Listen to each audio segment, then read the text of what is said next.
Jordan Poole nag-shakti na fool, Utah Jazz negosyo na lang ang pinapairal kahit mainit, Pascal Siakam may sinabi pala sa Warriors bago na trade sa Pacers, at intrigang pag-uusap sa pagitan ng Celtics at ng Warriors. Ngunit bago ang lahat, kung gusto nyo ng matibay na basketball shoes, New Adidas Fashion, mabibili lamang sa halagang $1,299. Click lamang ang link sa comment section or bisitahin lamang ang tfen.com for more high-quality shoes. Naging exciting ang laban sa pagitan ng Washington Wizards at ng New York Knicks. Ngunit sa laban na ito nangyari rin sa punto na ang ginawang A+ effort nitong ni Jordan Poole ay nagtungo sa katuwaan. Anunoby dribbled it off his foot as Poole tried to dive. Slip and slide in a pool. It right sure there. did look he's laughing too. He's like, Your jersey. he looked over at Kuz, he's like, I tried. Well, Matapos ang lahat natalo pa rin ang Wizards sa score na 113-109 laban sa Knicks dahil sa mainit na paglalaro ni Jalen Brunson na may 41 points, 8 rebounds at 8 assists sa laban. Habang sa kabila si Jordan Poole naman ang nanguna sa scoring na may 24 points at 4 rebounds. Sa sumunod na balita naman mga kaibigan, ang Utah Jazz ay nakaupo ngayon sa intrigang posisyon kung sakaling pag-uusapan lamang ang paparating na NBA trade deadline. Mula nang sila ay nakafocus bilang sellers sa market, nang sa gayon patuloy na makabuo para sa hinaharap, ang team ay nagawa ang 15-4 record sa kanilang huling 19 games. Tumalon sila ngayon sa 9th place sa West at epektibong dumating sa punto at naitanong ang ideya na itutuloy nga ba nilang basagin ang roster na ito. Gayunpaman, kahit na ang team ay patuloy pa rin sa kanilang extended winning stretch, tanaw ngayon na ang front office ay mas pinapaboran pa rin ng negosyo para palitan ng isa or higit pa sa kanilang veteranong players. Dahil ayon sa report ng NBA Insider na si Mark Stein, si Jordan Clarkson at Kelly Olynyk ay ang mga pangalan na laging na-mention bilang potential movers kasunod ang deadline. Ang totoo, ayon kay Stein, ang Jazz ngayon, kasama si Danny Ainge bilang in-charge at CEO, ay nakikinig ngayon sa mga trade offers para sa kahit sino man sa roster, ngunit ang hindi inaasahang pagtaas sa kanilang standing ay ang pagkakaroon sa kanila na mahirap basahin ang gagawin bago pa man ang trade deadline. Ito ang isa sa naging more popular questions sa paligid ng liga habang papalapit na ang deadline. Paano nga ba nakaapekto ang winning impact ng Utah sa trade deadline business? Si Kelly Olynyk at Jordan Clarkson ay ang mga Jazz veterans na silang mga dahilan sa kasalukuyang success ngayon ng team. Ngunit sila ay nababanggit sa mga potential trade targets bago ang February 8 trade deadline. Para sa isang team na nakadestino sa paggawa ng roster shakeup, ang kanilang winning stretch ay isang bagay na nagpapahirap para gawin nila ngayon ang desisyon. Ngayon ang Jazz ay nasa loob na ng play-in hunt at para sa karamihan, ito ay napakalabis para guluhin ang team at gawin ang breakup ng core na siyang nakikita ang hindi inaasahang success.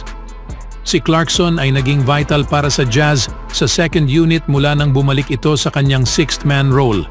Gayon pa rin naman ang kanyang team-friendly contract at ang kanyang impact sa floor ay kaya nitong gampanan ng isang role at puna ng isang pangangailangan ng isang contender team. Gaya rin ni Olynyk, ang kanyang expiring contract ay perpektong angkop para sa mga opposing teams na pwedeng magagamit ang kanyang sukat, shooting at playmaking ability sa rotational piece. Anong masasabi niyo mga kaibigan? Sa ibang balita naman mga kaibigan, bago pa man ang kanyang trade patungo sa Indiana Pacers, si Pascal Siakam ay napag-usapan ng pinagkainteresan ng iba't ibang NBA teams. Ang ex-Raptors star ay nakalink sa mga multiple NBA teams kabilang ang Warriors. Ang Golden State ay inireport na sila ay nagka-interes kay Siakam. Ngunit siya ay binalitang hindi nito gusto ang ideyang manatili kasama ang Dubs. Isang senior NBA writer ang inireport na ang interes nitong ni Siakam na manatili sa San Francisco sa mahabang panahon ay wala sa kanyang kagustuhan kung sakaling na-trade man ito sa Golden State. Na ayon pa nga sa detalye, ang Warriors ay naging interesado ngunit wala sa kanyang pag-iisip na siya ay excited patungkol sa manatili sa syudad, ayon kay Sam Amick ng The Athletic. Ngunit gayon pa rin naman, ang makita ang ex-Raptors forward sa Dubs legendary lineup ay magiging exciting pa rin. Sa edad na 35 years old, si Stephen Curry pa rin ay ang isa sa best scorers at shooters sa liga.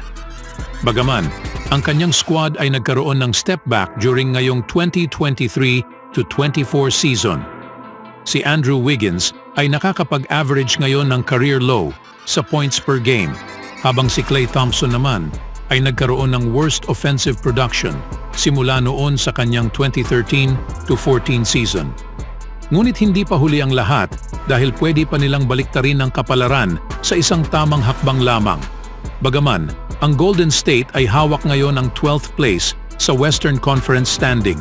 Marahil si Siakam ay nakikitang gusto lamang nitong magtungo sa isang team na mayroong mas magandang record.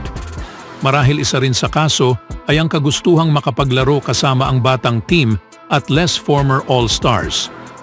Anong masasabi niyo mga kaibigan sa sinabi nitong ni Siakam patungkol sa Golden State Warriors? Speaking of Warriors, isang intrigang pangyayari dahil during sa episode ng The Woj Podcast, ang former Golden State Warriors General Manager na si Bob Myers ay inimbitahan sa ESPN na si Adrian Wojnarowski para sa isang diskusyon na nakakovered ang mga iilang topics. During sa episode, si Myers ay binunyag na si Danny Ainge ay sinubukang i-trade si Stephen Curry sa panahong siya pa ang humawak ng Boston Celtics bilang GM. Walang upset kung meron mang mga taong tinatanong si Curry, sabi ni Myers. Ang trabaho ng GM ay ang mag-focus sa mga trades, at ito ang trabaho ng General Manager. Ngunit si Danny Ainge ay ang isa sa laging nagtatanong. Tanging tumatawa lamang kami.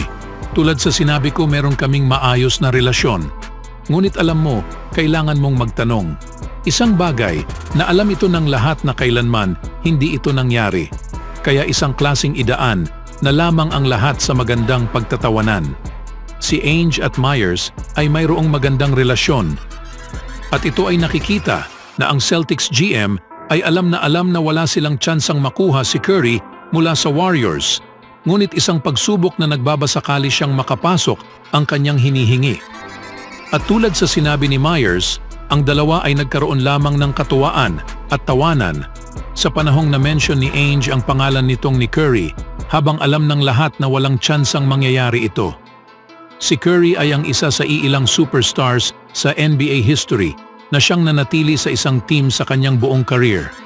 Siya at ang Warriors ay nananatiling loyal sa isa't isa sa taas at sa ibaba, at isang bagay na nakikitang hindi magbabago kailanman. Always do it on my own, so I gotta get through it. And the only thing I know is to love what I'm doing. Never give up, never slow, till I finally prove it. Never listen to the no's, I just wanna keep moving. Keep my head up when I act, head up, that's a fact. Never looking back, I'ma keep myself on track.